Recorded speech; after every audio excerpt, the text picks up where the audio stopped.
এই 10 মিনিট হলে আসলাম।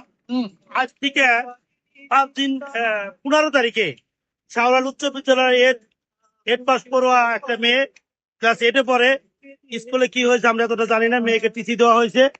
টিসি দেওয়ার পরে মেয়ের ফ্যামিলিকে টিসি বুঝিয়ে দেওয়া হয়েছে, মেয়ে বুঝিয়ে দেওয়া হয় নাই। তারপরে তার ফ্যামিলি মেয়ে খুঁজছে, প্রশাসন নিয়ে খোঁজা হয়েছে, প্রশাসন সর্বোচ্চ সহযোগিতা করছে, কিন্তু আমরা মেয়ের কোনো খবর পাইনি। না পাওয়ার কারণে আজকে আমরা জানতে পারি একটা মরা দেহ এখানে পাওয়া গেছে।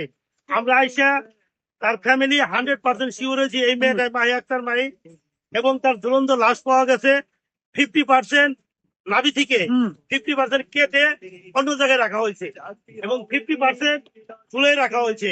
কাউরাল স্কুল ড্রেস এখানে আছে, স্কুল ড্রেসও আছে এবং জুতা, হ্যাঁ ব্যাগও আছে, এবং মেয়ের যে মাথার বুরকা সবই এখানে আছে।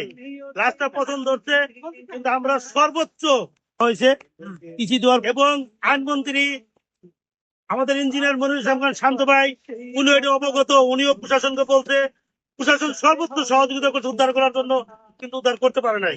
প্রশাসন সর্বোচ্চ সহযোগিতা করতে আমার মানিকগঞ্জ জেলার মন্ত্রী আফরোজা খান রিতা আপাকে আকুল ভাবে আবেদন করবে এইটাই, আফরোজা খান রিতা আপাকে আকুল ভাবে আবেদন করবে এইটাই, আপনি একটা মেয়ে মানুষ, 8 মাস একটা মেয়ে, 8 পরে একটা মেয়ে স্কুল ছাত্রী, সে এখানে ধর্ষণের শিকার হয়ে তারপর তাকে মেরে 2 খণ্ড করে ফেলে দেওয়া হয়েছে এবং প্রথম ধরে গেছে লাশটাকে।